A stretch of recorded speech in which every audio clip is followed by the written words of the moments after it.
الحمد لله رب العالمين والصلاة والسلام على أشرف الأنبياء والمرسلين نبينا محمد وعلى آله وصحبه أجمعين والتابعين لهم بإحسان إلى يوم الدين. أما بعد، فيقول الله تبارك وتعالى: أعوذ بالله من الشيطان الرجيم. بسم الله الرحمن الرحيم. ذلك ومن يعظم شعائر الله فإنها من تقوى القلوب. صدق الله العظيم. وقال النبي صلى الله عليه وسلم: إن الله كتب الإحسان على كل شيء، فإذا قتلتم فأحسنوا القتلة، وإذا ذبحتم فأحسنوا الذبحة، فليحد أحدكم شفرته وليرح ذبيحته. صدق رسول الله صلى الله عليه وسلم أو كما قال عليه الصلاة والسلام. رواه முஸ்லிம். அருளாளன் அன்பாளன் அல்லாஹ்வின் பெயரை சொல்லி ஆரம்பிக்கின்றேன். எல்லா புகழும் புகழ்ச்சியும் அகிலத்தையே படைத்து பரிபாலிக்கும் ஏகவல்லோன் அல்லாஹ் ஜல்ல ஷானுஹு தஆலாவுக்கே சொந்தம். அல்ஹம்துலில்லாஹ். ஸலவாத்தும் சலாமும் எமது உயிரிலும் இனிய முஹம்மதுர் ரசூலுல்லாஹ் ஸல்லல்லாஹு அலைஹி வஸல்லம் அவர்களின் மீதும், அவர்களின் குடும்பத்தார்கள், பரிசுத்த மனைவிமார்கள், உத்தம சஹாபாக்கள், தாபிஊன்கள், தபஅத் தாபிஈன்கள், கயாமத் வரைக்கும் உத்தம நபி ஸல்லல்லாஹு அலைஹி வஸல்லம் அவர்களின் உன்னத வாழ்வை அதன் உண்மையான வடிவில் பின்பற்றி வாழக்கூடிய அனைத்து நல்லுள்ளங்களின் மீதும் என்றென்றும் உண்டாவதாக. அல்லாஹுடைய நல்லடியார்களே, எங்கிருந்த போதிலும் அல்லாஹு தாலாவால் ஏவப்பட்ட ஏவல்களை எடுத்து நடக்குமாறும், அவனால் விலக்கப்பட்ட அனைத்து விதமான பாவங்களில் இருந்தும் சம்பூர்ணமாக ஒதுங்கி வாழுமாறும் முதலில் எனக்கும் பிறகு உங்களுக்கும் தக்வாவை கொண்டு வசியத் செய்து கொள்கின்றேன். கண்ணியத்துக்குரிய அல்லாஹுடைய நல்லடியார்களே, மிக முக்கியமான காலத்திலே வாழ்ந்து கொண்டிருக்கிறோம். ஹஜ்ஜுடைய காலம். மனிதர்கள் லட்சக்கணக்கில் செலவு செய்து மக்காவை நோக்கி பிரயாணம் செய்து யௌமுத் தர்வியா என்று சொல்லக்கூடிய 8வது நாளிலிருந்து 13வது நாள் ஐயாமுத் தஷ்ரீக்குடைய 13வது நாள் வரைக்கும் ஒரு 5 அல்லது 6 நாட்கள் அமல் செய்வதற்காக, சில விடயங்களை செய்வதற்காக, தெளிவாக சொல்ல போனால் ஒரு கல்லை சுற்றுவதற்காக, 2 கற்களுக்கு மத்தியில் ஓடுவதற்காக, 21 கற்களை ஒரு இடத்திலே புரக்கி இன்னும் ஒரு இடத்திலே எறிவதற்காக, ஒரு கல்லை முத்தமிடுவதற்காக, சில கற்களோடு சம்பந்தப்பட்ட ஒரு இபாதத்துக்கு 20 லட்சம் செலவு செய்து படையெடுத்து போய் இன்னும் சில நாடுகளில், எங்களுடைய நாடுகளிலும் சிலர்களுக்கு சந்தர்ப்பம் கிடைக்காமல் கட்டிய பணமும் திரும்பி வந்து இப்படிப்பட்ட ஒரு காலத்திலே வாழ்ந்து கொண்டிருக்கிறோம். கண்ணியமானவர்களே, இந்த காலம் ஷரியத்துடைய ஒவ்வொரு விடயத்தையும் பகுத்தறிவால் பகுப்பாய்வு செய்து மறுக்குகின்ற காலம். இது புத்திக்கு படுவதில்லையே, இந்த இபாதத்தை ஏன் செய்ய வேண்டும், இதில் என்ன லொஜிக் இருக்கிறது என்று புத்தியால் சிந்தித்து பகுத்தறிவுக்கு படாத பொழுது அதை மறுக்குகின்ற காலத்திலே வாழ்ந்து கொண்டிருக்கிறோம். அப்படிப்பட்ட காலத்திலே பகுத்தறிவுக்கு படாத, எந்தவித லொஜிக்கும் இல்லாத சில செயல்களை செய்வதற்காக லட்சக்கணக்கில் ஏன் செலவு செய்ய வேண்டும் என்று ஒரு சாரார் கேட்டுக்கொண்டிருக்க, அந்த இடத்துக்கு செல்லும் மக்களுடைய தொகையும் குறையதில்லை. எனவே கண்ணியமானவர்களே, ஒரு பக்கத்திலே ஷரியத்துடைய எல்லா விடயங்களுக்கும் சயின்ஸையும் விஞ்ஞானத்தையும் புத்தியுடைய அந்த புத்தி ஏற்றுக்கொள்ள வேண்டும் என்ற தன்மையையும் யோசிக்கின்ற காலத்தில் எந்த விதத்திலும் புத்திக்கு படாத ஒரு செயலை செய்வதற்காக லட்சக்கணக்கில் செலவு செய்கின்ற காலம். தொழுகை எடுத்துக் கொள்ளுங்கள். தொழுகை தஅப்புதி, அல்லாஹ் சொல்லிவிட்டான் தொழுகிறேன் என்று சொல்வதை தாண்டி தொழுகையிலே உடற்பயிற்சி இருக்கிறது என்று பேசுகின்ற காலம். அல்லாஹ் சொல்லிவிட்டான் நோன்பு பிடிக்கின்றேன் என்பதை தாண்டி நோன்பிலே உடலுக்கு ஆரோக்கியம் இருக்கிறது என்று செய்கின்ற காலம். அல்லாஹ் சொல்லிவிட்டான் ஜகாத் கொடுக்கிறேன் என்பதை தாண்டி ஏழைகளை பணக்காரனாக்க வேண்டும், வறுமையை ஒழிக்க வேண்டும் என்ற சிந்தனையோடு ஜகாத் கொடுக்கின்ற காலம். இது மூன்றுக்கும் இப்படியான ஏதாவது ஒரு காரணங்கள் இருந்தாலும் ஹஜ்ஜுக்கு என்ன காரணம் இருக்கிறது? அங்கே சென்று 2 ரக்காத் தொழுவது கடமையா? இல்லை. அங்கே சென்று என்ன செய்கின்றோம்? ஹாஜர் அலைஹிஸ்ஸலாம் 2 கற்களுக்கு மத்தியில் ஓடினார்கள் என்றால் தண்ணீர் தேவைப்பட்டது, தண்ணீர் கிடைக்கவில்லை, ஓடினார்கள். இன்று நிறைய தண்ணீர் இருக்கிறது, நாங்கள் ஏன் ஓட வேண்டும்? அவர்கள் 21 கற்களை எறிந்தார்கள் என்றால் மகனை அறுக்க போகும் பொழுது ஷைத்தான் குறுக்கிட்டான், ஷைத்தானுக்கு அடித்தார்கள், நாங்கள் ஏன் அடிக்க வேண்டும்? ஊர்ல இருந்து கல்லு கொண்டு போக இயலாது, கண்ட இடத்தில் கல்லெடுக்க இயலாது, கண்ட இடத்தில் கல்லெறிய இயலாது. இந்த இடத்தில் புறக்குங்கள், இந்த இடத்திலே அடியுங்கள். 21 கல்லையும் ஒரே இடத்தில் அடிக்க முடியாது. ஜம்ரத்துல் அகபா, ஜம்ரத்துல் ஊலா, ஜம்ரத்துல் உஸ்தா என்று சொல்லக்கூடிய 3 இடங்களில் அடியுங்கள். 12வது நாள் ஹஜ்ஜை முடித்து விட்டு வரலாம்.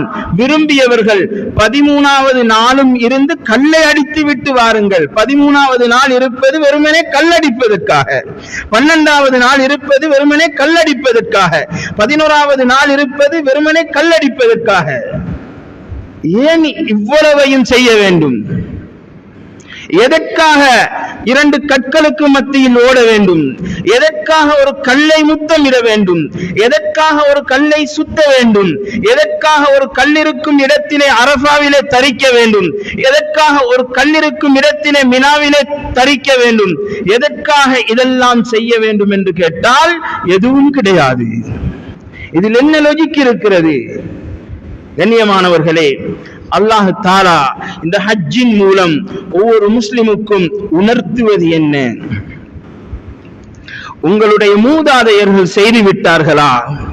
உங்களுடைய ஊருடைய பாரம்பரியமா? பாரம்பரியத்தை செய்து வாருங்கள். யாருக்காகவும் எதற்காகவும் யாரோ சொல்கிறார், யாரோ தெளிவுபடுத்துகிறார், யாரோ இது பிழை என்கிறார் என்பதற்காக உங்களுடைய பாரம்பரியத்தை, உங்களுடைய வாப்பா செய்ததை, உங்களுடைய பாட்டன் செய்ததை, உங்களுடைய பூட்டன் செய்ததை விட்டு விடாதீர்கள் என்பதை ஹஜ் தெளிவாக உணர்த்துகிறது. ஹாஜர் அலைஹிஸ்ஸலாம் ஓடினார்கள் தண்ணீர் தேடி, நீயும் அங்கே ஓடு. கண்ணியமானவர்களே, இந்த சஃபா மருவா என்கிற கல் இருக்கிறதே, ஒரு காலத்திலே இந்த கற்களுக்கு மத்தியில் சிலைகளுக்காக தொங்கோட்டம் ஓடினார்கள்.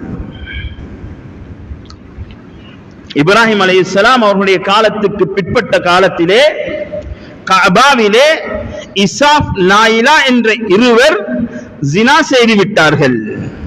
சில இடங்கள், சில நேரங்கள் எப்படி அங்கே அமல் செய்வது, அந்த நேரத்திலே அந்த இடத்திலே அமல் செய்வதனால் சிறப்பு கூடுதலாக இருக்கிறதோ, இது போன்று அந்த நேரத்திலே அந்த இடத்திலே பாவம் செய்வதும் அதனுடைய விபரீதமும் பாரதூரமாக இருக்கும்.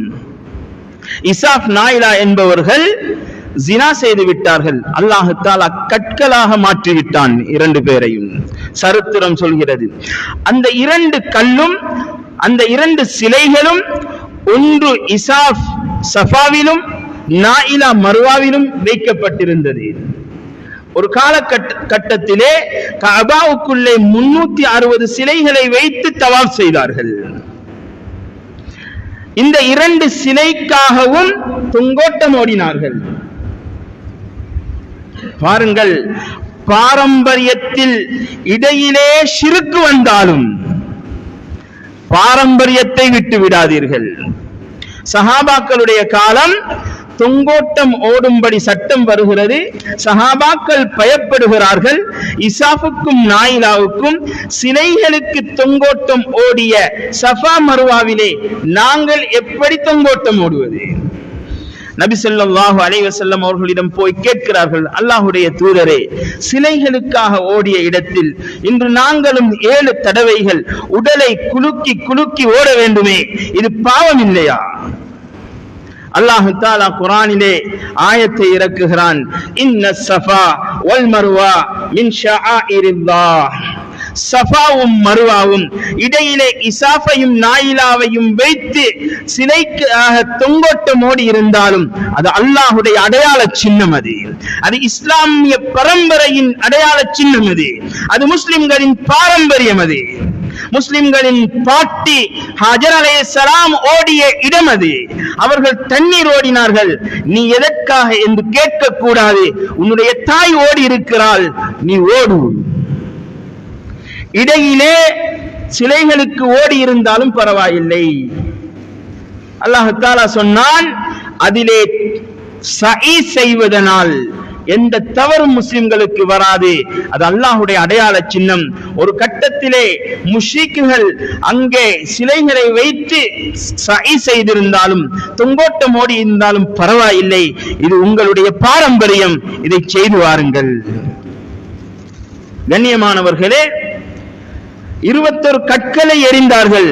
ஏன் எறிந்தார்கள்? இஸ்மாயில் அலைஹிஸ்ஸலாம் அவர்களை அறுக்க கொண்டு போகும் பொழுது அங்கே ஷைத்தான் குறுக்கிட்டான். அதன் பொழுது ஹாஜர் அலைஹிஸ்ஸலாம் கற்களை எடுத்து அடித்தார்கள். இன்று ஏன் அடிக்க வேண்டும்? உங்களுடைய மூதாதையர்கள் செய்திருக்கிறார்கள், செய்து வாருங்கள், கேள்வி கேட்க வேண்டாம். இன்று மூதாதையர்கள் செய்தது பிழை என சமூகத்திலே நிரூபிக்கப்படுகிறது. அதற்கு பல ஆதாரங்கள் காட்டப்படுகிறது. முக்கியமான ஆதாரம் தான் குர்ஆனிலே நாங்கள் எங்களுடைய மூதாதையர்களை பின்பற்றி வழிகட்டு போனோம் என்ற சில ஆயத்துகள் இருக்கிறது. நாங்கள் எங்களுடைய மூதாதையர்களை பின்பற்றி வழிகட்டு போனோம்.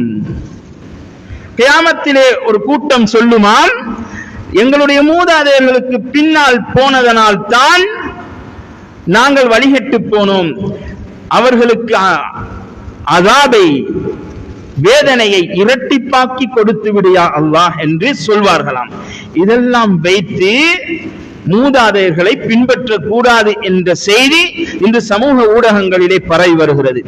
கண்ணியமானவர்களே, அல் குர்ஆனிலே எங்கெல்லாம் மூதாதையர்களை பின்பற்றக்கூடாது என்று வருகிறதோ அது அனைத்து ஆயத்துகளும் இப்ராஹிம் அலைஹிஸ்ஸலாம் அவர்களுடைய மூதாதையர்களை பற்றியும், நபி ஸல்லல்லாஹு அலைஹி வஸல்லம் மக்காவிலே பிரச்சாரத்தை ஆரம்பிக்க முன்னால் சிலை வணங்கிக் கொண்டிருந்த காபிர்களின் மூதாதையர்களையும் பேசுகிறது. எங்களுடைய மூதாதையர்களை அல்ல. எங்களுடைய மூதாதையர்கள் எங்களுக்கு இன்று முஸ்லிமாக வாழ அடித்தளம் விட்டவர்கள். கூட தேவையில்லை தொப்பி. 1905ஆம் ஆண்டு இலங்கையின் முதல் சட்டத்தரணி MC அப்துல் காதர் ரஹிமஹுல்லா கோர்ட்டுக்கு போகிறார்கள். நீதிமன்றத்துக்குள் நுழைகிறார்கள். அங்கே தொப்பி போட்டு வாதாட முடியாது என்ற ஒரு அதாவது சட்டத்தை நீதியரசர் போடுகிறார். நாங்களாக இருந்தால் தொப்பிதானே, அது சுன்னத்தா, அது ஏன் தேவை? கண்ணியமானவர்களே, அவர் ஒரு ஆலிம் அல்ல, மதரசாவிலே ஓதி வெளியாகியவர் அல்ல, ஒரு பட்டதாரி, ஒரு நீதியரசர். நீதிமன்றத்துக்குள் நுழைவதாக இருந்தால் நீங்கள் தொப்பி அணியக்கூடாது. கலட்டி வைத்து விட்டு உரிமைகளை கலட்டி கொடுத்து விட்டு மூதாதையர்களுடைய சுன்னாக்களை கலட்டி கொடுத்து விட்டு வரவில்லை. இலங்கையிலே சுமார் 30 கூட்டங்கள் நடத்தினார்கள். அந்த நேரத்துடைய டைம்ஸ் பத்திரிகை சொல்கிறது, இன்றும் அந்த பத்திரிகையுடைய பிரதிகள் சிலர்களிடம் இருக்கிறது, இலங்கையில் முஸ்லிம்களின் உரிமைக்காக கூடப்பட்ட கூட்டங்களில் மிகப்பெரிய கூட்டம் மருதானையிலே MC அப்துல் காதர் ரஹிமஹுல்லா தொப்பிக்காக கூட்டிய கூட்டம் என்று அந்த பத்திரிகை சொல்கிறது. ஏன்? மூதாதையர்கள் எங்களுக்கு தந்துவிட்டு போன பாரம்பரியத்தை நாங்கள் பாதுகாக்க வேண்டும். எங்களுடைய மூதாதையர்களை பற்றி குர்ஆன் சொல்லவில்லை. எங்கெல்லாம் மூதாதையர்களின் மூலமாக வழிகட்டு விடாதீர்கள் என்று வருகிறதோ அது குறைஷி காபிர்களையும் இப்ராஹிம் அலைஹிஸ்ஸலாம் அவர்களுடைய கூட்டத்தையும் பார்த்து இறங்கியது. அவர்கள் சிலை வணங்கினார்கள், அவர்களை நாங்கள் பின்பற்றக்கூடாது. எங்களுடைய மூதாதையர்கள் உலகத்திலே கிதாபுகளை தொகுத்து விட்டு போனவர்கள். நாங்கள் எப்படி தொழ வேண்டும் என்பதை வகுத்து விட்டு போனவர்கள். நாங்கள் எப்படி பெருநாளை கொண்டாட வேண்டும் என்பதை தெளிவுபடுத்தி விட்டு சென்றவர்கள்.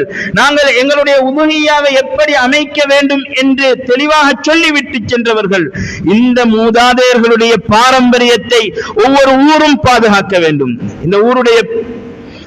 இந்த மஸ்ஜிதுடைய பெயர் என்ன? முஹையுத்தீன் ஜும்மா மஸ்ஜித். ஏன் முஹையுத்தீன் ஜும்மா மஸ்ஜித்? இங்கு மட்டுமல்ல, இலங்கையின் எந்த திசைக்கு போனாலும் அந்தந்த ஊரில் இருக்கக்கூடிய ஜுமா பள்ளிகளின் பெயர் முஹையுத்தீன் ஜும்மா மஸ்ஜித். இந்த பெயர் இன்னும் பாதுகாக்கப்படுகிறது.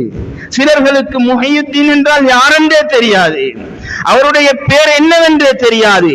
இன்றும் அந்த பெயர், அந்த பாரம்பரியம் பாதுகாக்கப்படுகிறது. எனவே கண்ணியமானவர்களே, ஒவ்வொருத்தரும் யோசிக்க வேண்டும். நாங்கள் எதை செய்து வந்தோமோ, எங்களுடைய பாட்டன் எதை செய்து வந்தாரோ அதுதான் மார்க்கம். அந்த பாரம்பரியத்தை பாதுகாக்க வேண்டும். அதுதான் இறையச்சம் என்று குர்ஆன் சொல்கிறது. ذَلِكَ وَمَنْ يُعَظِّمْ شَعَائِرَ اللَّهِ فَإِنَّهَا مِنْ تَقْوَى الْقُلُوبِ. யார் அல்லாஹ்வுடைய அடையாள சின்னங்களை, அடையாள சின்னம் என்றால் இஸ்லாத்திலே மூதாதையர்கள் விட்டு சென்ற அந்த அடையாளங்களை தான் அல்லாஹ் தஆலா சஃபா மர்வாவை பார்த்து சொல்கிறான். இன்ன ஸஃபா வல் மர்வா மின் ஷஆயிரில்லாஹ். அல்லாஹ்வுடைய அடையாள சின்னம். இன்னும் ஒரு படி மேல போனா குர்ஆன் தெளிவாக சொல்கிறது, மூதாதையர்கள் விட்டு சென்ற, நல்லடியார்கள் விட்டு சென்ற, நாதாக்கள் சுஹதாக்கள் விட்டு சென்ற பாரம்பரியம் மட்டுமல்ல, அவர்களுடைய அடிச்சுவடுகளிலும் பரக்கத் இருக்கிறது என்று குர்ஆன் சொல்கிறது. தாவூத் அலைஹிஸ்ஸலாம் அவர்களுடைய காலத்திலே தாலூத் என்கிற ஒருத்தர், ஒரு ஆலிம், உலகத்தில் கண்ணியமானவர்களே, எந்த செய்ய முடியாத வேலைகள் எல்லாம் செய்யப்பட்டிருக்கிறதோ இது அனைத்தும் ஆலிம்களை வைத்துத்தான் செய்யப்பட்டிருக்கிறது, மறந்து விடாதீர்கள். ஒவ்வொருத்தரும் காலாகாலம், ஒவ்வொரு ஜெனரேஷனும் ஒவ்வொரு விடயத்துக்கும் தேர்ந்தெடுத்தவர்கள் ஆலிம்கள். சுலைமான் அலைஹிஸ்ஸலாம் உட்கார்ந்து இருக்கிறார்கள், பல்கிஸ் ராணி வர இருக்கிறார்கள். அவளுடைய சிம்மாசனத்தை அவர் வர முன்னால் யார் கொண்டு வருவது என்று கேட்கும் பொழுது இஃப்ரீத் என்கிற ஜின் சொல்கிறது, அனா ஆத்திக கப்ல அன் தகூம மின் மகாமிக். நீங்க ஈக்கிற இடத்துல இருந்து எழும்ப முன்னால, உட்கார்ந்து இருக்கிற இடத்துல இருந்து எழும்ப முன்னால நான் கொண்டு வருகிறேன், ஜின் சொல்கிறது. وقال الذي عنده علم من الكتاب. ஆனால் ஆலிம் சொன்னார், இதோ கொண்டு வந்து விட்டேன், நான் உங்களுடைய கண் பார்வையை கண் சிமிட்டும் நேரத்தில் கொண்டு வருவேன் என்று சொன்னதுதான். திரும்பி பார்க்கிறார்கள், ஒரு ஆலிம் கொண்டு வந்து வைத்திருக்கிறார். கண்ணியமானவர்களே, காரூனுடைய சொத்து செல்வங்களை பார்த்து ஒரு கூட்டம் மேலெண்ணத்திலே துனியா ஆசையிலே தத்தளித்தது. அந்த கூட்டத்தை நெறிப்படுத்தியவர்கள் ஆலிம்கள். وقال الذين يريدون الحياة الدنيا يا ليت لنا مثل ما أوتي قارون. காரூனுடைய சொத்து செல்வங்களை பார்த்து, அழிவுக்குட்பட்ட செல்வத்தை பார்த்து, அதாபுக்குட்பட்ட செல்வத்தை பார்த்து ஒரு கூட்டம் சொன்னது, இந்த காரூனுக்கு கொடுத்த மாதிரி எங்களுக்கும் கிடைக்க கூடாதா? وقال الذين اوتوا العلم. ஆனால் ஆலிம்கள் சொன்னார்கள், வைலக்கும், உங்களுக்கு நாசம் உண்டாகட்டும், தவபுல்லாஹி கைர், அல்லாஹ்வுடைய கூலி இதைவிட பெருமதியானது என்று நெறிப்படுத்தினார்கள். கண்ணியமானவர்களை, கூட தேவையில்ல, 1947 ஆண்டு என்று நினைக்கிறேன் இந்தியா சுதந்திரம் அடைகிறது. இன்று எல்லோரும் நினைத்துக் கொண்டிருக்கிறார்கள் இந்தியாவின் சுதந்திரத்தின் தந்தை மகாத்மா காந்தி என்று. சரித்திரம் மூடி மறைக்கப்பட்டிருக்கிறது. இந்தியாவிலே உலமாக்களுடைய மையத்துகள் ஆங்கில எழுத்தின் வடிவத்திலே தொங்கியது. பிரிட்டிஷுடைய ஆட்சி காலம் உலமாக்களை கொலை செய்தார்கள். இன்று மதரசாக்களுக்கும் இன்று உலமாக்களுக்கும் எதிராக சமூக வலைதளங்களில் என்னென்ன ஏச்சு பேச்சுக்கள். யாரும் இதுல மாட்டிக்கொள்ளாதீங்க. சமூகத்தை அழிக்கணுமா, முஸ்லிம்களை நாசமாக்கணுமா, உலமாக்களை விட்டும் முஸ்லிம்களை பிரிக்கணும், அந்த சதி நடந்து கொண்டிருக்குது. உலகத்தில இருந்து எப்ப மதரசாக்கள் இல்லாமல் போகுமோ முஸ்லிம்களை சர்வசாதாரணமாக தாக்கி விடலாம், அழித்து விடலாம் என்கிறத விளங்கி வச்சிருக்கிறாங்க. 14,000 உலமாக்களுடைய மையத்துகள் மரங்களிலே தொங்கியது, ஆங்கில எழுத்தின் வடிவத்திலே. ஏ என்றால் ஒரு ஆலிம், 2 ஆலிம், 3 ஆலிமுடைய மையத்து தொங்கும். இந்த நேரத்திலே ஒரு 9 ஆலிம்கள் ஒரு காட்டுக்குள் ஒளிந்திருந்தார்கள். ஜுல்ஃபிகார் ரஹிமஹுல்லா, முல்லா மஹமூது ரஹிமஹுல்லா, காசிம் நானூத்தவி ரஹிமஹுல்லா போன்றவர்கள் ஒரு காட்டுக்குள்ளே ஒளிந்திருந்தார்கள். ஒளிந்திருந்து மஷூரா செய்தார்கள். முஸ்லிம்களை பாதுகாக்கிறதென்றா என்ன செய்யணும்? கண்ணியமானவர்களே, மஷூராவுடைய முடிவு வருகிறது, ஒரு மதரசா ஆரம்பிக்கணும். முஸ்லிம்களை பாதுகாக்க வெப்பன்ஸ் தேவையில்லை, ஆயுதங்கள் தேவையில்லை, ஆள்பலம் தேவையில்லை, மதரசா ஒன்று தேவை. யார் உஸ்தாத், யார் மாணவர், யாருக்கு படித்துக் கொடுப்பது, எங்கே மதரசா ஆரம்பிப்பது? ஜுல்ஃபிகார் ரஹிமஹுல்லா எழுந்து சென்றார்கள். தன்னுடைய மகன் மஹ்மூது ஹசன் ரஹிமஹுல்லா அவர்களை கையில் பிடித்து கொண்டு வருகிறார்கள். காசிம் நானூத்தவி ரஹிமஹுல்லா அவர்களிடம் சொன்னார்கள், இதோ முதல் மாணவன், என்னுடைய மகன், முதல் ஆசிரியர், மதரசாவை ஆரம்பியுங்கள். ஒரு மாதுள மரத்துக்கு கீழால் இந்தியாவிலே தேவபந்த் என்ற பகுதியிலே மதரசா ஆரம்பிக்கப்படுகிறது. அல் காசிமியா என்ற மதரசா இன்று 5000 மாணவர்களையும் தாண்டி அதிலே படித்துக் கொண்டிருக்கிறார்கள். கண்ணியமானவர்களே, அந்த மஹ்மூது ஹசன் ரஹிமஹுல்லா அந்த மதரசாவின் முதல் மாணவர். அந்த மாணவரின் மாணவர் தான் ஹுசைன் அஹ்மத் மதனி ரஹிமஹுல்லா. உஸ்தாதும் மாணவரும் ஒரு கட்டத்திலே சுதந்திரத்துக்காக போராடினார்கள் என்று இந்தியாவிலே மால்டா ஜெயிலிலே அடைக்கப்படுகிறார்கள். நன்றாக விளங்கிக் கொள்ளுங்கள். உஸ்தாதும் மாணவனும் மதரசாவின் முதல் மாணவர், அவர் ஆலிமாகி அவரின் மாணவர் ஹுசைன் அஹ்மத் மதனி ரஹிமஹுல்லா, 2 பேரும் ஜெயிலிலே அடைக்கப்படுகிறார்கள். ஜெயில இருந்து விடுவிக்கும் பொழுது அந்த சுதந்திரத்துக்காக போராடிய ஆலிம் ஹுசைன் அஹ்மத் மதனி ரஹிமஹுல்லா அவர்களுடைய தொண்டர்கள் அவரை வரவேற்க சென்றார்கள். அந்த தொண்டர்களில் ஒருவர் மகாத்மா காந்தி. இந்தியாவின் சுதந்திரத்துக்கும் பாடுபட்டவர்கள் உலமாக்கள். கண்ணியமானவர்களே, எனவே எதை சொல்ல வருகிறேன் என்றால், தாவூத் அலைஹிஸ்ஸலாம் அவர்களுடைய காலத்திலே ஜாலூத் என்ற படை தளபதி பெரும் படையை திரட்டி வருகிறான் எதிரிகளின் படையிலே. தாலூத் என்ற வசதி இல்லாத ஒரு ஏழையான ஆலிம் ஒன்றை முஸ்லிம்களின் படைக்கு தளபதியாக நியமித்தார்கள். படைக்கு தளபதியாக நியமித்தால் அந்த படையில் இருந்த செல்வந்தர்களுக்கு தாங்க முடியவில்லை. பணம் இல்லாத ஒருவரை நீங்கள் எப்படி தலைவராக நியமிப்பீர்கள்? அந்த நபி சொன்னார், நபி அலைஹிஸ்ஸலாம் சொன்னார்கள், இவருக்கு இல்ம் இருக்கிறது, இவர்தான் இந்த பொறுப்புக்கு தகுதி என்று அல்லாஹ் சொல்லி இருக்கிறான். அவர்கள் கேட்டார்கள், என்ன ஆதாரம் அதற்கு? அந்த நபி சொல்கிறார், وَقَالَ لَهُمْ نَبِيُّهُمْ إِنَّ آيَةَ مُلْكِهِ, இவர்தான் ஆட்சியாளர் என்பதற்கு ஆதாரம் என்ன தெரியுமா? أَيَّأْتِيَكُمُ التَّابُوتُ فِيهِ سَكِينَةٌ مِّن رَّبِّكُمْ, நாளை காலையில இந்த ஊர்ல ஒரு பொட்டி ஒன்று வந்திருக்கும், ஒரு பெட்டி ஒன்று இந்த ஊர்ல இருக்கும். அதுல அல்லாஹ்வுடைய சகீனத்தும் அந்த அமைதியும், وَبَقِيَّةٌ مِّمَّا تَرَكَ آلُ مُوسَى وَآلُ هَارُونَ, மூசா அலைஹிஸ்ஸலாம், ஹாரூன் அலைஹிஸ்ஸலாம் அவர்களுடைய குடும்பம் விட்டு சென்ற சில பொருட்களும் இருக்கும். அடுத்த நாள் காலையில பார்த்தா அந்த தாலூத்துடைய வீட்டுக்கு முன்னால் ஒரு பொட்டி இருக்கிறது. அதை திறந்து பார்த்தால் மூசா அலைஹிஸ்ஸலாம் அவர்கள் பாவித்த அசா, அவர்கள் உடுத்திய உடுப்பு, அவர்கள் பாவித்த சில பொருட்கள் இருக்கிறது. وبقية مما ترك آل موسى وآل هارون التبرك بآثار الصالحين நல்லடியார்களுடைய ஆடைகள், நல்லடியார்களுடைய பாவித்த பொருட்கள், நல்லடியார்களுடைய ஆசார்கள், அவர்கள் விட்டு சென்ற அடையாள சின்னங்கள், இது ஒரு உம்மத்தின் வெற்றிக்கு அடையாளம் என்று குர்ஆன் சொல்கிறது. தாலூத்துடைய அந்த ஆட்சிக்கு ஆதாரமாக நல்லடியார்கள் விட்டு சென்ற அந்த ஆடையையும் அவர்கள் பாவித்த பொருட்களையும் அவர்கள் தௌராத் எழுதிய மூசா அலைஹிஸ்ஸலாம் தௌராத் எழுதிய சில பலகைகளையும் அந்த பெட்டிக்குள் வைத்து தஹ்மிலுல் மலாயிகா மலக்குமார்கள் சுமந்து கொண்டு வந்து தாலூத்துடைய வீட்டுக்கு முன்னால் வைத்துவிட்டு சென்று விட்டார்கள். எனவே கண்ணியமானவர்களே, எங்களுக்கு இந்த ஹஜ் படிச்சு தர பாடம் இதுதான். உங்களுடைய மூதாதையர்கள் செய்தார்களா? நீங்க ஏன் எதற்கென்று கேட்காதீர்கள். எல்லா விடயத்துக்கும் அல்லாஹ் தஆலா பதில் சொல்ல மாட்டான்.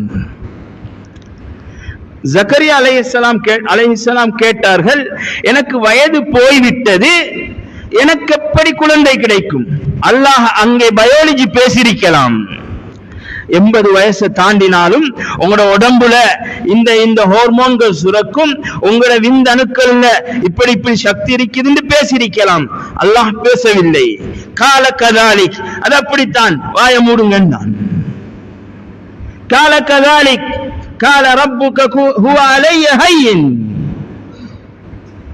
உங்களுக்கு நான் பயாலஜி படிச்சு தர மாட்டேன், உங்களுக்கு இன்ஃபர்மேஷன் தர மாட்டேன்.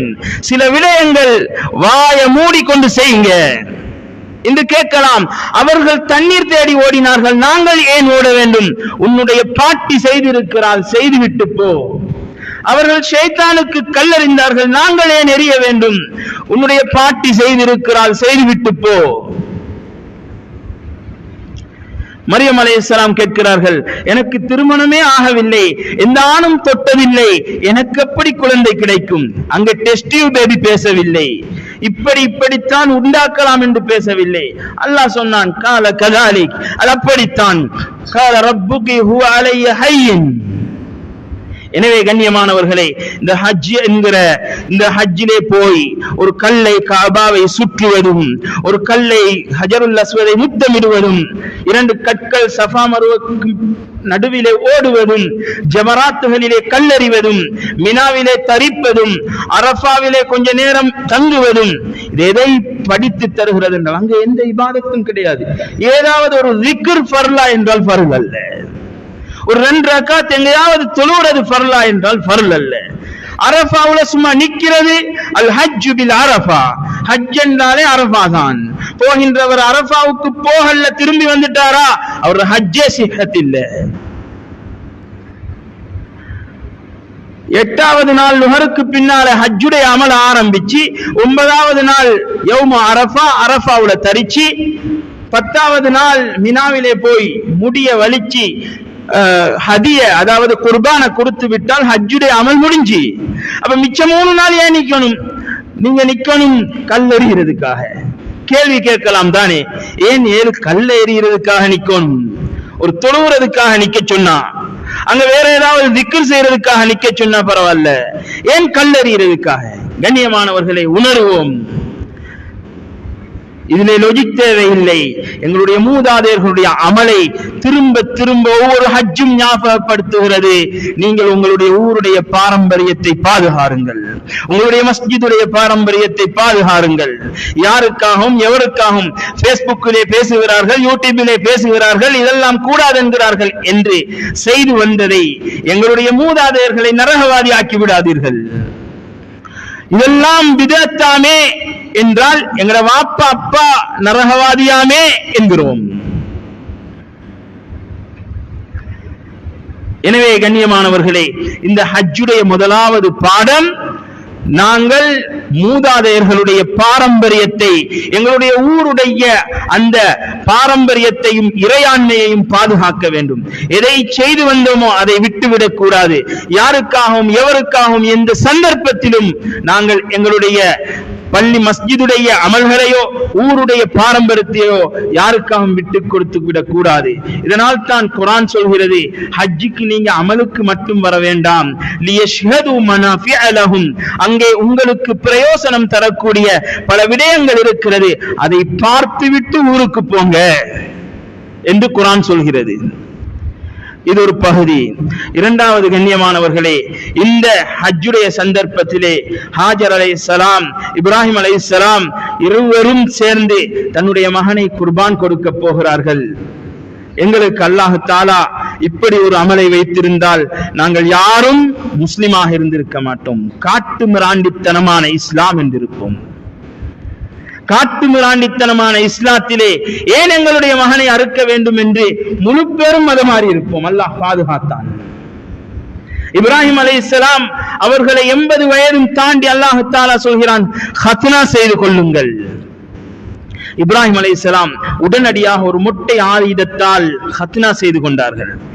இன்று சிலர்கள் நினைத்துக் கொண்டிருக்கிறார்கள் ஹத்னா செய்வது சுன்னத் என்று. கண்ணியமானவர்களே, பருவ வயதை அடைந்தவர்களுக்கு ஹத்னா செய்வது வாஜிப். ஒருவர் பருவ வயதை அடைந்து விட்டார், ஹத்னா செய்யவில்லையா, அவர் பாவம் செய்கிறார், அவருக்கு பாவம் கிடைக்கும். ஒருவர் பருவ வயதை அடைந்த பின்னால் புதிதாக இஸ்லாத்துக்கு வருகிறார், எங்களுடைய சிலர்கள் பேசுவது சுன்னத்தானே, அவசரப்படவானம். கண்ணியமானவர்களே, பருவ வயதை அடைய முன்னால சுன்னத் செய்வது, ஹத்னா செய்வது சுன்னத். பருவ வயதை அடைந்து விட்டால் அது ஃபர்ல், அது வாஜிப். அப்ப ஏன் சுன்னத் என்ற பெயர் வந்தது? எங்க எல்லாருக்கும் பருவ வயசு அடைய முன்னால ஹத்னா செய்ததனால அது சுன்னத் என்ற பெயராகவே போய்விட்டது. ஹத்னா செய்து கொண்டார்கள். இன்றைக்கு ஒரு 5 வயசு பிள்ளைக்கு ஹத்னா செய்யறா எவ்வளவு கஷ்டம். 80 வயசையும் தாண்டி ஒரு மொட்டை ஆயுதத்தால இப்ராஹிம் அலைஹிஸ்ஸலாம் ஹத்னா செய்து கொண்டார்கள். அல்லாஹ் தஆலா கேட்டான், தஃப்சீருடைய உலமாக்கள் எழுதுகிறார்கள், அல்லாஹ் கேட்டானாம், யா இப்ராஹிம் லவ் அഖர்த லிகை தஅரிஃப தரீக்கல் ஹத்னா, நீங்க கொஞ்சம் லேட்டாகி செஞ்சிருக்கலாமே, எப்படி செய்வது ஹத்னா என்ற அந்த தெளிவை தந்திருப்பேனே.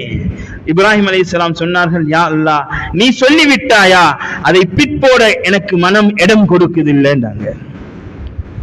கண்ணியமானவர்களே, குழந்தையையும் பிள்ளையையும் தாயையும் பாலைவனத்திலே விட்டு விட்டு செல்கிறார்கள். போகும்பொழுது அந்த தாய் கேட்கிறாள், கணவரே, இது அல்லாஹ்வுடைய கட்டளையா? ஆம், அல்லாஹ்வுடைய கட்டளை. அப்படி என்றால் சென்று வாருங்கள், அல்லாஹ்வுடைய கட்டளையை நிறைவேற்றுங்கள். அந்த தந்தை சொல்கிறார், யா அல்லாஹ், நீ சொல்லிவிட்டாய், உன்னுடைய கட்டளையை பிற்போட எனக்கு அதாவது மனம் இடம் கொடுக்குதில்லை. தாய் சொல்கிறாள், எங்களை விட்டுட்டு போறது அல்லாஹ்வுடைய கட்டளையா, போயிட்டு வாங்க. கண்ணியமானவர்களே, போகிறார்கள். போய் 10-12 வருடத்துக்கு பின்னால் அல்லாஹ்விடம் கேட்கிறார்கள், யா அல்லாஹ், இந்த புள்ளைய பார்க்கணும், புள்ள ஓடி திரிகிற வயசு, புள்ளைய பார்க்கணும். அல்லாஹ் சொன்னான், போய் பாருங்க. போகும் வழியில் தூக்கம் வருகிறது, தூங்குகிறார்கள், கனவு காண்கிறார்கள். தூக்கத்திலே கனவு காண்கிறார்கள் மகனை அறுப்பது போல். அல்லாஹ் நேரடியா சொல்லல அருங்க என்று, ஜிப்ரீல் அலைஹிஸ்ஸலாம் அவங்கள சொல்லல, போயிட்டு சொல்லுங்க அருங்க என்று. எங்கள்கிட்ட சொல்லிக்க கனவுல எவ்வளவு வியாக்கியானங்கள் விளக்கங்கள் சொல்லி இருப்போம். அது கனவு தானே, பைத்தியமா கனவுல கண்டுட்டு புள்ளை அறுக்கிறதான்னு கேட்டிப்போம். வஹியுடைய 3 தரம் இருக்குது. ஒன்று நேரடியாக அல்லாஹ் பேசுவது, இது வஹியுடைய டாப் லெவல் தரம். வகல்லம அல்லாஹ் மூசா தக்லீமா, மூசா அலைஹிஸ்ஸலாம் அவர்களுக்கு அல்லாஹ் கொடுத்த வஹி நேரடியாக பேசியது. வஹியின் உச்சகட்டம் டாப் லெவல்ல உள்ள வஹி. இரண்டாவது ஜிப்ரீல் அலைஹிஸ்ஸலாம் அவர்களை அனுப்பி பேசுறது, வஹி கொடுக்கிறது. எல்லா நபிமார்களுக்கும் அல்லாஹ் அப்படித்தான் வஹி அனுப்பினான். மிக தாழ்ந்த தரம் தான் கனவில் காண்பது. ருயல் அன்பியா வஹியுன், நபிமார்களுடைய கனவும் வஹி. கண்ணியமானவர்களே, மிக தாழ்ந்த தரத்திலே உள்ள கனவின் மூலம் காட்டப்படுகிறது. உலமாக்கள் சொல்கிறார்கள், கனவில் அல்ல, கல்விலே ஒரு எண்ணம் தோன்றி இருந்தால் மறுத்திருப்பார்கள். இப்ராஹிம் அலைஹிஸ்ஸலாம் திரும்பி போகிறார்கள். போய் ஆட்ட கேட்டிக்கணும், மனைவியை அழைச்சி கேட்டிக்கணும், மகனை அறுக்கிறதா கனவு கண்டேன், நான் கை குழந்தையாக இருக்கும் போது விட்டுட்டு போனேன், இப்ப ஓடி திரிகிறான், என்னென்று வளர்த்து வச்சிருக்கிறாய், அறுக்க வருவாரா, அவரு அனுமதிப்பாரா என்று மனைவிட்ட தானே போய் கேட்கணும். மனைவிய சமைச்சு வச்சுட்டு போனாங்க. புள்ள வளர்க்க வாப்பா தேவையில்லை. புள்ள வளர்க்க வாப்பாக்கும் புள்ளைக்கும் சம்பந்தம் கிடையாது வளர்ப்புக்கு. இமாம் ஷாஃபி ரஹிமஹுல்லா அவர்களை வளர்த்தது தாய், இமாம் புகாரி ரஹிமஹுல்லா அவர்களை வளர்த்தது தாய், இமாம் இப்னு ஹஜர் அஸ்கலானி ரஹிமஹுல்லா அவர்களை வளர்த்தது தாய். அவர்கள் தாயை வளர்த்து விட்டு சென்றார்கள், மனைவியை சமைத்து விட்டு சென்றார்கள். கண்ணியமானவர்களே, மனைவி நல்லா இருந்தா கணவன் எப்படி இருந்தாலும். ஆசியா என்ற பெண்ணின் மடியில் வளர்ந்தது மூசா அலைஹிஸ்ஸலாம். நூஹ் அலைஹிஸ்ஸலாம் அவர்களுடைய மோசமான மனைவியின் மடியில் வளர்ந்தவன் தான் நூஹ் அலைஹிஸ்ஸலாம் அவர்களுடைய மகன் காஃபிராக மாறினான். தாய் சரியில்லையா, கணவன் வலியாக இருந்தாலும் அல்ல, ஒருபடி மேலே போய் நபியாக இருந்தாலும் தாய் மோசமாக இருந்தால் குழந்தை மோசமாகிவிடும். அதனாலதான் அல்லாஹ் தஆலா சொல்கிறான், நிசாஉக்கும் ஹர்சுல் லக்கும், உங்களுடைய தாய்மார்கள் உங்களுடைய விளைச்சல் நிலங்கள், உங்களுடைய விளைச்சல் நிலம், அந்த நிலம் அந்த மண் மோசமாக இருக்குமாக இருந்தால் அதில் உருவாகின்ற விளைச்சல் உங்களுடைய குழந்தைகள் மோசமாகிவிடும். எனவே போய் மகனிடம் கேட்கிறார்கள், யா புனைய இன்னி அரா ஃபில் மனாமி அன்னி அஸ்பஹுக ஃபன்துர் மாதா தரா, மகனே நான் உன்னை அறுப்பதாக கனவு கண்டேன், உன்னுடைய அபிப்பிராயம் என்ன? அங்கே தாய் சொல்கிறாள், கணவரே எங்களை பாலைவனத்தில் விட்டு செல்வது உங்களுடைய ரப்புடைய கட்டளையா? விட்டு செல்லுங்கள், அல்லாஹ்வுடைய கட்டளையை நிறைவேற்றுங்கள். அந்த கருவறையில் உருவாகிய பரம்பரை பேசுகிறது, தந்தையே என்னை அறுப்பதுதானா? அறுக்க சொல்றானா அல்லாஹ்? அறுத்து விடுங்கள். சதஜிதுனி இன்ஷா அல்லாஹு மினஸ் சாபிரீன், அறுக்கும் போது என்னுடைய பொறுமையை பார்ப்பீர்கள். கியாமத்தில் இல்ல, சதஜிதுனி இன்ஷா அல்லாஹு மினஸ் சாபிரீன் என்று சொல்கிறோமே, நீங்க பொறுமையாளர்களின் கூட்டத்தில் பெற்றுக் கொள்வீர்கள். அறுக்கும் போது என்னுடைய பொறுமையை பார்ப்பீர்கள். நான் ஓட மாட்டேன், நான் அழமாட்டேன், உங்களுக்கு இரக்கம் வந்து என்ன அறுக்காம விட்டு விடும்படி நடக்க மாட்டேன், நான் பொறுமையாக படுத்திருப்பேன். நீங்கள் அறுக்கும் பொழுது என்னுடைய பொறுமையை பார்ப்பீர்கள் என்றார். கண்ணியமானவர்களே, உணர்வு பூர்வமான உதுஹியாவாக எங்களுடைய உதுஹியா மாற வேண்டும். இன்று சிலர்களுடைய உதுஹியா கொடுக்கிறார்கள், அவர்களுக்கு தெரியாது என்னுடைய உதுஹியா பிராணி எது என்று. பணத்தை கொடுத்து விடுகிறார்கள், அறுக்கும் இடத்துக்கு வருகிறார்கள் இல்லை. இது உதுஹியாவா? எனவே ஒவ்வொருத்தரும் முடிவெடுங்கள், நான் ஒரு மாட்டையோ அல்லது ஆட்டையோ வாங்கி வளர்ப்பேன். இன்ஷா அல்லாஹ் அடுத்த ஹஜ் பெருநாளைக்கு நான் உதுஹியா கொடுக்கும் பொழுது என்னுடைய வீட்டு குழந்தை ஒன்று அறுக்கப்பட போகிறது என்ற உணர்வு என்னுடைய கல்வியிலே உண்டாகும். அதற்கு தாய் உணவு கொடுத்திருக்க வேண்டும், பிள்ளைகள் உணவு கொடுத்திருக்க வேண்டும், தண்ணீர் கொடுத்திருக்க வேண்டும். அறுக்கப்படும் பொழுது அந்த தாயுடைய உள்ளத்திலே கவலை வர வேண்டும், கண்ணால் கண்ணீர் கொட்ட வேண்டும். என்னுடைய வீட்டு பிள்ளை போல் இருந்த பிராணி அறுக்கப்படுகிறது. இதுதான் உணர்வு பூர்வமான உதுஹியா. அந்த வேலையை செய்ய முடியாதவர்கள் குறைந்தபட்சம் மாட்டத்தான் வாங்கி கொண்டு கொடுக்கிறது, அறுக்கிற இடத்துக்கு போறது, அந்த அறுக்கிற வேலைகள்ல பங்கெடுப்பது. சிலர்கள் இருக்கிறார்கள், அவர்களுக்கு ரத்தம் படக்கூடாது உடலிலே, ஒரு மாட்டுடைய பணத்தை கொடுத்து விடுவார்கள், அந்த பக்கத்துக்கும் வாரதில்லை. இது உணர்வு பூர்வமான உதுஹியா அல்ல. உங்களுடைய மாட்டை நீங்கள் அருங்கள், குறைந்தபட்சம் அதற்காக வேண்டி நீங்கள் அந்த இடத்துக்கு சமூகம் அளிக்க வேண்டும். ஃபாத்திமா ரலியல்லாஹு அன்ஹா அவர்களை பார்த்து நபி ஸல்லல்லாஹு அலைஹி வஸல்லம் சொன்னார்கள், யா ஃபாத்திமா கூமி லி உதுஹியத்திக், உங்களுடைய பிராணி அறுக்கப்பட போகிறது, உங்களுக்கு அறுக்க முடியாது, எழுந்து நில்லுங்கள், அதை கண்ணியப்படுத்துங்கள், அது அல்லாஹ்வுடைய அடையாள சின்னம் உதுஹியா. எனவே கண்ணியமானவர்களே, நாங்கள் ஒவ்வொருத்தரும் யோசிக்க வேண்டும், நான் எப்படி உதுஹியா கொடுக்கிறேன்? இந்த வருடமாவது அந்த இடத்துக்கு சமூகம் அளிப்போம், அங்கே அந்த வேலைகளில் கலந்து கொள்வோம், அந்த இரத்தம் எங்களுடைய உடலிலே பட வைப்போம். அது புனிதமான இரத்தம். ரத்தம் ஓட்டப்பட்டா அந்த ரத்தம் நஜீஸ், அந்த நஜீஸான இரத்தமும் உதுஹியாவுடைய இரத்தம் அல்லவா, அது புனிதம் உடலிலே படுவது.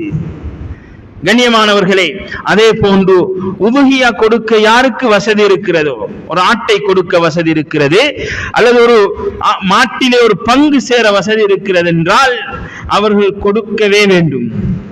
பெருநாளுடைய தினம், ஐயாமுத் தஷ்ரீக்குடைய 3 நாட்கள், மொத்தம் 4 நாட்களுக்கு எங்களுடைய குடும்பம், எங்களுடைய செலவுக்கு கீழே இருப்பவர்களுடைய உணவு, உடைனா 5 உடுப்பல்ல, 1 உடுப்பு, உணவு, உடை தேவைகள் போக மேல் மிச்சமாக இருக்கிறத அந்த உலுஹியாவுடைய அளவு வந்தால் கொடுக்கிறது ஒவ்வொருத்தருக்கும் சுன்னா முஅக்கதா. இன்று ஒரு மாட்டுடைய பங்கு 30,000 தான். எத்தனை வாலிபர்கள்ட்ட 50,000 போன் இருக்குது. இவங்களுக்கு சுன்னத் முஅக்கதா, வித்து போட்டு கொடுக்கணும். 50,000 கொடுத்து போன் வாங்கலாம், 1,00,000 கொடுத்து போன் வாங்கலாம், 30,000 கொடுத்து உலுஹியால ஒரு பங்கு சேர இயலாது. கண்ணியமானவர்களே, எல்லோரும் எதிர்பார்ப்பது எனக்கு கிடைக்கணும், எனக்கு கிடைக்கணும், நான் கொடுக்க தயாரில்லை. எனவே கண்ணியமானவர்களே, உதுஹியாவின் கடைசி கட்டம் இருந்தாலும் யாரெல்லாம் இன்னும் சேரவில்லையோ, ஒரு 30,000 40,000 ஒரு பங்கு. உங்களோட ஊரை பொறுத்தவரையில அதாவது ஏனைய நகர் பிரதேசங்களை விட மாடுகள், ஆடுகள் விலை குறைந்த ஊர் என்று நினைக்கிறேன். கண்ணியமானவர்களே, சிறியோரு பங்கினால் ஒரு ஆட்டை கொடுக்கலாம், சிறியோரு தொகையினால் ஒரு மாட்டுடைய பங்கு சேரலாம். யாரெல்லாம் நீங்கள் அந்த வசதி இருக்கிறதோ, உங்களுடைய செலவுகள் போக அக்கவுண்டிலே, பேங்கிலே, வங்கி கணக்கிலே 30,000 இருக்கிறது, 40,000 இருக்கிறது, அல்லது எனக்கு பணம் வர இருக்கிறது, வாரக்கிழமை கிடைக்கும், சேருங்கள், உலுஹியாவிலே பங்கெடுங்கள். இறைச்ச கூட்டுறதல்ல உலுஹியா, எங்கட பாவத்தை போக்குறது உலுஹியா. எனவே கண்ணியமானவர்களே, சொன்னார்கள் ஸல்லல்லாஹு அலைஹி வஸல்லம், மன் கான லஹு ஸாஅத்துன், யாருக்கு ஒரு வசதி இருக்குது உதுஹியா கொடுக்க, ஒரு மாட்டிலையாவது ஒரு பங்கு சேர வசதி இருக்குது, அது கல்யாணம் முடிச்சுத்தான் இருக்கணும் அல்ல, அது பெண்ணாக இருந்தாலும் சரி, வீட்டுல வாப்பா மட்டும் கொடுத்துட்டு ஒரு பங்கு இருக்கிறதல்ல, மனைவிக்கும் அவளுக்கு வசதி இருந்தால் அவளுக்கும் அது சுன்னத் முஅக்கதா. வாப்பா கொடுத்திருக்கிறாங்க தானே, நான் கடை வச்சிருக்கிறேன், நான் ஏன் கொடுக்கணும்? மகனுக்கும் அது சுன்னா முஅக்கதா. எப்படி தொழுக ஒவ்வொருத்தருக்கும் ஃபர்லோ, வாப்பா தொழுதா போதாதோ, இது போல அனைவருக்கும் சுன்னா முஅக்கதா. வசதி இருந்தா கொடுக்கணும். அந்த நாள்ல செலவு போக வசதி இருக்குதா, ஒரு ஆட்டிலையோ மாட்டிலையோ பங்கு சேர்வது, அந்த வசதி இருந்து யாரு சேரலையோ, சொன்னார்கள் ஸல்லல்லாஹு அலைஹி வஸல்லம், ஃபலா யக்ருபன்ன முஸல்லானா, நாங்க தொழுற இடத்துக்கு நினைச்சும் பார்த்துருவானோம். விபச்சாரத்தை எப்படி நினைச்சும் பார்க்கவான அந்த வார்த்தை அல்லாஹ் பாவிக்கிறானோ அதே வார்த்தையை பாவிச்சாங்க ஸல்லல்லாஹு அலைஹி வஸல்லம். எங்களுடைய தொழுற இடத்துக்கு பெருநாள் தொழ வரவானாம். நோன்பு பிடிச்சவர்களுக்கு நோன்பு பெருநாள். வலிதுக்மினுல் இத்தத வலிதுகப்பிருல்லாஹ அலா மா ஹதாக்கும். குர்ஆன் பெருநாளை பற்றி பேசுகிறது. நீங்கள் தகுதி இருந்து சக்தி இருந்து நோன்பு பிடிச்சாதான் உங்களுக்கு பெருநாள். வலிதுக்மினுல் இத்தா, எண்ணிக்கையை பூர்த்தி செய்யுங்கள். வலிதுகப்பிருல்லாஹ அலா மா ஹதாக்கும், அல்லாஹ் உங்களுக்கு நேர்வழி தந்ததற்காக தக்பீர் சொல்லுங்கள். இதே வார்த்தையை ஹஜ் பெருநாளுக்கு உதுஹியாவுடைய விடயத்திலே அல்லாஹ் பாவிக்கிறான். லயனாலல்லாஹு லுஹுமுஹா வலா திமாஉஹா வலாக்கின் யனாலுஹு தக்வா மின்கும் கஸாலிக சஹரஹா லக்கும் லிதுகப்பிருல்லாஹ அலா மா ஹதாக்கும். வசதி இருந்து யார் உதுஹியா கொடுக்கவில்லை அவருக்கு பெருநாள் கிடையாது என்பதை இந்த ஆயத்துடைய விளக்கமாக ஸல்லல்லாஹு அலைஹி வஸல்லம் சொல்லி இருக்கிறார்கள். எனவே கண்ணியமானவர்களே, இந்த குத்பாவின் சாராம்சம், நாங்கள் இந்த ஹஜ்ஜின் மூலம் எடுக்கும் பாடம், எங்களுடைய ஊருடைய பாரம்பரியத்தை, எங்களுடைய மஸ்ஜிதுடைய பாரம்பரியத்தை, பூர்வீகத்தை, நல்லடியார்கள் செய்து சென்றதை ஒரு நாளும் யாருக்காகவும் விட்டுக் கொடுக்க கூடாது. இப்ராஹிம் அலைஹிஸ்ஸலாம் தன்னுடைய மகனையே அறுக்க முன் வந்தார்கள். யாருக்கெல்லாம் வசதி இருக்கிறதோ உடனடியாக நாங்கள் உதுஹியாவுடைய ஏற்பாட்டை செய்வது யாருக்கெல்லாம் வசதி இல்லையோ இன்ஷா அல்லாஹ் அடுத்த வருஷமாவது நான் உதுஹியா கொடுப்பதற்கு ஆயத்தமாகும் பொழுது கண்ணியமானவர்களே ஆட்டை வாங்கி நாங்கள் வளர்த்து ஹஜ் பெருநாளுடைய தினம் கூட்டு குர்பானாக இருந்தால் பள்ளிகளுக்கு கொடுப்பது, இல்லையா தனியாக அறுப்பதாக இருந்தாலும் நாங்களே அறுத்து எங்கட கையால பங்குட்டு அழகான முறையில கொடுக்கிறது சிறப்பான உணர்வு பூர்வமான உதுஹியாவாக மாறும். அதே போல் கண்ணியமானவர்களை இறுதியாக சொல்கிறோம், நாட்டுடைய சட்டத்துக்காக அல்ல, நாட்டுடைய சட்டத்துக்காக யாரும் பிராணிகளுக்கு அந்த சட்டங்களை பின்பற்றி நீங்கள் செய்ய தேவையில்லை. எங்களுக்கு ஹதீஸ் தெளிவாக சொல்லிவிட்டது, மிருக காரூணியத்தை பற்றி தெளிவாக பேசிவிட்டது குர்ஆனும் ஹதீஸும். நாட்டுக்கு பயந்து செய்கின்ற நாங்க நபியுடைய வார்த்தைக்கு பயந்து செய்யலாமே, நன்மை கிடைக்குமே. சொன்னார்கள் ஸல்லல்லாஹு அலைஹி வஸல்லம், இன்னல்லாஹ கதபல் இஹ்சான அலா குல்லி ஷை. அல்லாஹ் தஆலா ஒவ்வொரு உயிரினத்துக்கும் உபகாரம் செய்யும்படி கட்டளையிட்டிருக்கிறான். ஃபைதா கதல்தும், யாராவது கொலை செய்தாலும் அழகான முறையில் கொலை செய்யுங்கள். அதப்படி கொலை செய்தாலும் அழகான முறையில் கொலை செய்வது. பள்ளியை அடிச்சா நன்மை, பள்ளியை கொண்டா நன்மை. சொன்னார்கள் ஸல்லல்லாஹு அலைஹி வஸல்லம், இப்ராஹிம் அலைஹிஸ்ஸலாம் அவர்களோடு சம்பந்தப்பட்ட ஒரு பள்ளியை பற்றி சொன்னார்கள். மன் கதல வஸகதன் பி அவ்வலி தர்பா ஃபலஹு மிஅத்து ஹஸனா. யார் ஒரு அடியில் பள்ளியை கொள்கிறானோ அவனுக்கு 100 நன்மைகள். ஃபஇன்னஹா கானத் தன்ஃபுஹு அலா இப்ராஹிம். இப்ராஹிம் அலைஹிஸ்ஸலாம் அவர்களை நெருப்பில் போட்டதும் அனைத்து உயிரினங்களும் நெருப்பு நூற வேண்டும் என்று ஊதியது, ஆனால் பள்ளி மட்டும் நெருப்பு பத்த வேண்டும் என்று ஊதியது. எனவே பள்ளியை ஒரு அடியில கொண்டா உங்களுக்கு 100 நன்மை. ஏன் தெரியுமா? அதை கொள்வது நன்மை, அதையும் ஒரு அடியில தொந்தரவு செய்யாம கொண்டு விடுங்க, கொலை செஞ்சிடுங்க. ஃபைதா கதல்தும் ஃபஹ்சினுல் கித்லா. நீங்கள் பள்ளியை கொண்டாலும் ஒரு அடியிலே அடிச்சு அதுக்கு நோவினை இல்லாம அதை கொலை செஞ்சு போட்டுங்க, உங்களுக்கு 100 நன்மை. வைதா தபஹ்தும் ஃபஹ்சினு திபஹா. ஏதாவது பிராணியை அறுத்தால் அழகான முறையில் அறுத்து விடுங்கள். ஃபல்யுஹித் அஹதுக்கும் ஷஃப்ரதஹு. நீங்கள் கத்தியை நன்றாக தீட்டிக் கொள்ளுங்கள். வல்யுரிஹ் தபீஹதஹு. அறுவை பிராணிக்கு ராஹத்து கொடுங்கள் என்றார்கள் ஸல்லல்லாஹு அலைஹி வஸல்லம். எனவே கண்ணியமானவர்களே, அறுக்கும் பொழுது நாட்டு சட்டங்களுக்காக மாத்திரம் இல்லாமல் எங்களுடைய சுன்னாக்களை பேணி அழகான முறையில் நாங்கள் பிராணிகளை அறுத்து எப்ப சுன்னத்தை செய்வோமோ அங்க நாட்டுல பிரச்சனை ஒன்றும் வராது. நாங்க நாட்டுக்கு பயந்து செஞ்சால், டிஃபென்ஸுக்கு பயந்து செய்தால் ஏதாவது ஒரு பிரச்சனை வந்துடும். சுன்னத்தென்று அழகான முறையில் இஸ்லாம் கூறிய மிருக காரூணியத்தை மதிச்சு, மிருகத்துக்கு தண்ணி கொடுத்த இபாதத்தாளி, அதாவது விபச்சாரி சொர்க்கம் போனால், மிருகத்தை தொந்தரவு செய்த இபாதத்தாளி நரகம் போனால் என்ற ஹதீஸ்கள் எல்லாம் எங்களுடைய கல்விலே இறக்கி அழகான முறையில் குர்பான் கொடுப்போம். வல்லவன் அல்லாஹ் எங்களுடைய மூதாதையர்களுடைய அடிச்சுவடுகளையும் அவர்களுடைய ஆசார்களையும் பாதுகாக்கக்கூடிய சிறந்த நல்ல மனிதர்களாக எங்களை ஆக்கியருள்வானாக. அல்லாஹ் எங்களுடைய பாவங்களை மன்னிப்பாயாக, தாய் தந்தையர்களுடைய பாவங்களை மன்னிப்பாயாக.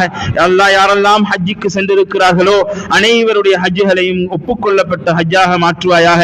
அல்லாஹ் ரப்பே ரஹ்மானே, யாரெல்லாம் உதுஹியா கொடுக்கின்றோமோ எங்கள் அனைவருடைய பாவத்தையும் அதனுடைய ஒரு சொட்டு இரத்தத்தோடு எங்களை மன்னித்தருள்வாயாக. அல்லாஹ் அந்த ஊரிலே யாரெல்லாம் உதுஹியா கொடுக்க இருக்கிறார்களோ அனைவருடைய உதுஹியாவையும் கபூல் செய்வாயாக. யாருக்கெல்லாம் எண்ணம் தோன்றி இருக்கிறதோ அவர்கள் அனைவரும் இன்று இந்த உதுஹியாவுடைய முடிவெடுத்து கொடுக்கக்கூடிய பாக்கியத்தை கொடுப்பாயாக, வசதி வாய்ப்புகளை கொடுப்பாயாக. அல்லாஹ் யாரெல்லாம் உன்னுடைய தீனுக்காக செலவு செய்கிறார்களோ அவர்களை வறுமை கோட்டில் இருந்து பாதுகாப்பாயாக. அல்லாஹ் அந்த ஊர் மக்களை நோய் நொம்பலங்களில் இருந்து பாதுகாப்பாயாக. யாரெல்லாம் நோயாளிகளாக இருக்கிறார்களோ பரிபூரண ஷிஃபாவை கொடுப்பாயாக. யாரெல்லாம் கபராளிகளாக இருக்கிறார்களோ கபர்களை சுவர்க்கத்தின் பூஞ்சோலையாக மாற்றுவாயாக. அல்லாஹ் யாரெல்லாம் திருமண தேவையோடு இருக்கிறார்களோ தகுந்த ஜோடிகளை அமைத்து கொடுப்பாயாக. அல்லாஹ் யாரெல்லாம் குழந்தை பாக்கியமற்று இருக்கிறார்களோ குழந்தை பாக்கியத்தை கொடுப்பாயாக.